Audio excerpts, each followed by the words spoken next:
Harry wants to come up with some kind of a deal where he and Meghan can, kind of chill out whenever, and then when they feel like pulling themselves up off the couch, they'll stagger into London and ask if there's any fun events to attend. If not, they'll probably just go back home. And I don't think that that's even a misrepresentation of what their intentions were, because later on we'll talk about, like, in his words, what he was hoping to accomplish. And the things that he says he's willing to come back home for are ceremonies and, big events, like the fun stuff.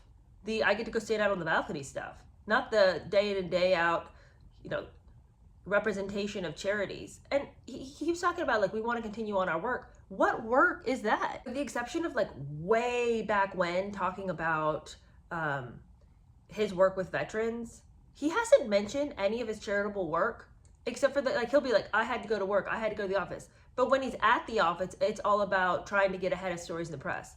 What work has he been doing? So what work does he think he's going to come home for, once he's hammered out this deal in which he gets to just lay on his ass half the time?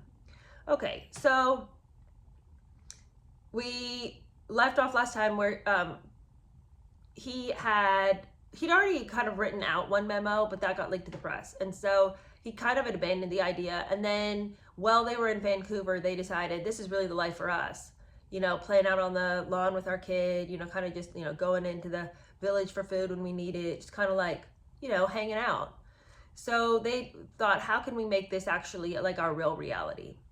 So he'd gone back to Pa. Pa had said, that's all well and good, dear boy, but you have to submit this in writing. It can't just be like a handshake and a couple of words between friends. You need to have a plan, a detailed and articulate plan for which one. So he'd been like, I'm not doing that. Last time it got leaked. But Pa was like, well, then you're not getting it.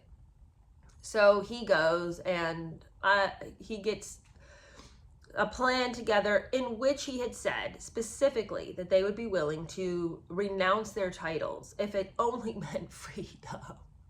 All we want is freedom.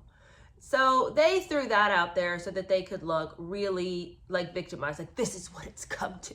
We're having to throw away the title in order for us to just get a little mental peace. They had no intention of, here's the thing, they didn't think that offer would be taken. I can only assume that's why they even put it on the table. They wanted to look as desperate as possible so that everyone would buy the story that they were so horribly burdened and put upon, that this is how far it had come. But anyway, they'd thrown that in for extra drama, that they would renounce their titles. And Pa had been like, thanks for the memo, but when you get back to England, I'm actually not going to be there. I'm going to be in Scotland, and I'm busy, so I don't have time to come down and have a conversation with you about this. Well, then Harry decides to circumvent his father and just go straight to the crown. So he writes that he rang Granny on January 3rd. He says that they were coming back to Britain, and he told her that, he'd love to see her. He said that he explicitly told her that what he wanted to talk about was the plan to be sort of halvesy. And she wasn't pleased with this news, but she also wasn't shocked. Could anybody be shocked? He's been, blabbering and banging on and crying and weeping, and him and his wife have been holding each other and rocking back and forth and distraught for ages now. Everyone knew eventually they were going to come to the conclusion that they wanted the riches and the fame, but they didn't want to have to do the job. So she's not pleased, but she said, look, I saw this coming. So he's all, buttering her up and saying, all I need is a good chat with my granny. Let me come and talk to you, and then maybe we can sort something out. So he says, are you free? She says, of course, I'm free all week. So you come when you can. The diary is clear. And he says, that's great. We're going to come for tea, and then we'll drive back to London, because they said, they had some things they had to do. Granny, out of the generosity of her heart, says, you'll be so exhausted. Don't drive all over the place. Just come stay here in Sandringham. So he agrees that would be easier, and he told her so. That would be lovely, thank you. And she says, are you planning to see your father too? And, of course he can't take, he can't pass up an opportunity to throw Pa under the bus. And he's like, well, I asked, but he said it was impossible. Said he's going to be stuck up in Scotland. He can't leave till the end of the month. Can't leave to see his son. And to hear him retell it, Granny's over there. Granny made a little sound, a sigh or a knowing grunt. I had to laugh. She said, well, I've only one thing to say about that. Yes. Your father always does what he wants to. So I don't even know what that exchange was. Was that him trying to let us know that everybody secretly knew his dad was the worst? I don't know. Anyway, he says that they boarded a flight, and while he was boarding the flight, he got a frantic note from his staff saying that the bee had informed them that Granny actually wasn't available, and she wasn't going to be available all week. Well, Harry interprets this that somebody is gunking up the works, that somebody has arrived and, wrestled his grandmother's diary out of her hands and covered the pages with all sorts of engagements, false, real, whatever, just to thwart him. And he says to Meg, they're blocking me from seeing my grandmother. It's weird to me that he doesn't understand who his grandmother is. Like, maybe she was free when y'all had a conversation. Things come up all the time. He says that when they landed, they went to Sandringham, and, to hell with the bee. Who is he to block me? He's not my real dad. He says they went to their home at Frogmore. They rang Granny again. And, he's having these flashbacks of back when he was in Iraq and the red phone would be ringing, and he's imagining that red phone in Granny's office, and it's all coming back to him. He was at war then and he's at war now. So Granny picks up. Hello. Hi, Granny, it's Harry. Sorry, I must have misunderstood you the other day when you said that you didn't have anything going on all day, all week. Did I misunderstand that? What part of you being free did I not understand? And Granny says that, she's sorry, but something came up. Can I pop in tomorrow, though, Granny? Surely I can pop in tomorrow. And she says, no, I really am busy all week. Harry says that she didn't sound like herself to him. So he says, is the bee in the room with you? Because, of course, he believes that his grandmother is just of declining mental faculties, and that she is being driven, goaded by these 3 insect courtiers who are telling her what to do at every turn of the way. So he says, is the bee in there with you? No answer. Like, she's too afraid to stand up to Harry. And so that ends that. It just didn't work. He wanted to see her. Then she basically lied to him. And, thanks to the bee, he can't get anywhere. So, let's see. Right after this disappointing juncture, they get word from Sarah. Remember, that's their, I think, comms director.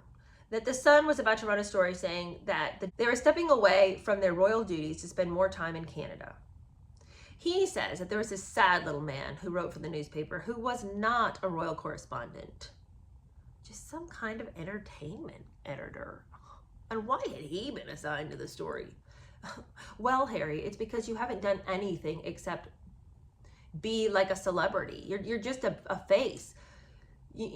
Technically you're one of the royals, but what have you done except flit around and kind of hang out and like sort of live the celebrity lifestyle? So of course they're going to assign the entertainment guy to you because you're nothing more than entertainment. You don't work. So why, what are they going to report on other than the fact that, you don't do anything? What is there to report about? So he says that they'd assigned the story to the showbiz guy. And he said that he despised this guy. He was some kind of quasi-royal correspondent.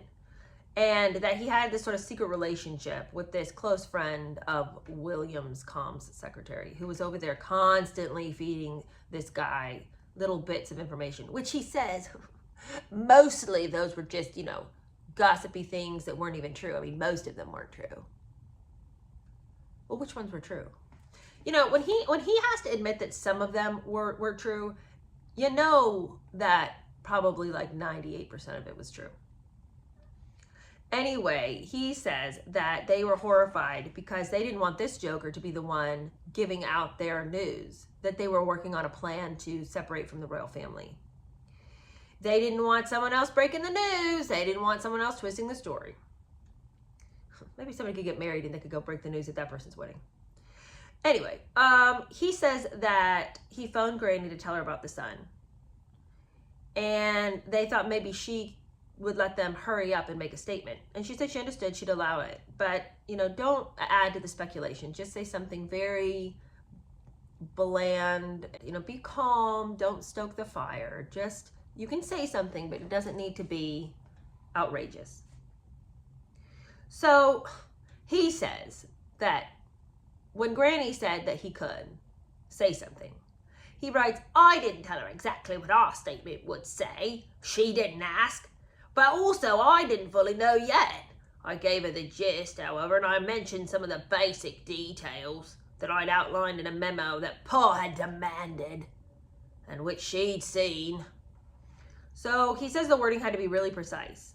Again, it needed to be bland, it needed to be calm. You know, let's not assign blame, let's not stoke the fires, mustn't add to speculation, all this. It was a formidable writing challenge. I hope he worked harder on that than he did on this book. He says that they soon realized it just wasn't going to be possible to get ahead of the story. That showbiz guy already had his story written, so they weren't going to be able to get ahead of it. So that night, the news broke. And the next day, it was the front page news.